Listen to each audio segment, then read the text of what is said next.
Here's a tip and drill that's going to help intermediate players. We're going to cover the reset. Now the reset is kind of a ball that's at my foot.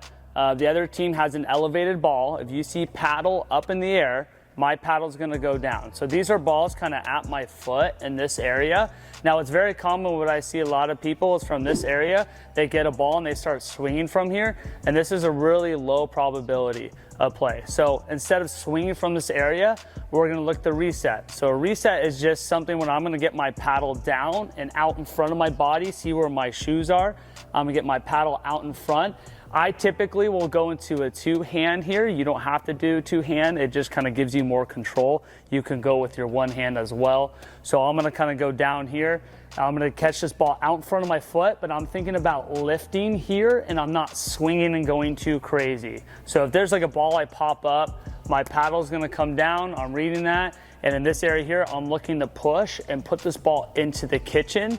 And the reason why it's called a reset, if I do this correctly, I hit this ball into the kitchen. Now it allows me to kind of move up and it resets the point to neutral. So we just want to get in a good habit of balls kind of at our feet here, not swinging and kind of pushing here. So Mike is going to hit me a ball and it's going to be at my foot, and I'm going to kind of show a reset here. Okay, so Mike's going to hit at my foot. I'm all ready and I'm looking to push. Okay, I'm looking to push in this area. Okay, now if I hit a really good one here, I can kind of move in, and now it allows me to get into a chance of resetting this point in a neutral. Okay, so one way that you can kind of progress this into a drill is Mike can serve, or you can hit at my foot, and if I hit a good one, I will move in. If we see a ball that's still elevated, don't be in a rush to move in.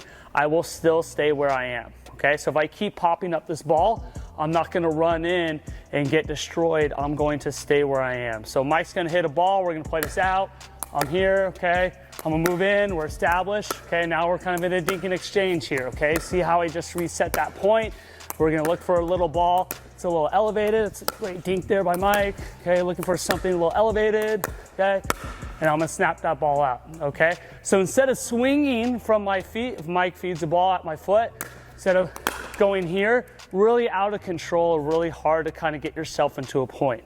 So a couple things, you can just have your partner hitting a lot at my foot, right here, just doing a lot of reps in this area here, okay, just trying to put it into the kitchen, like so. You can mix it up off the ground, in the air, and just working on trying to put it into the kitchen, okay? So that's just the reset in general. When you see a ball at your foot, don't swing here, look to kind of push and put it in the kitchen.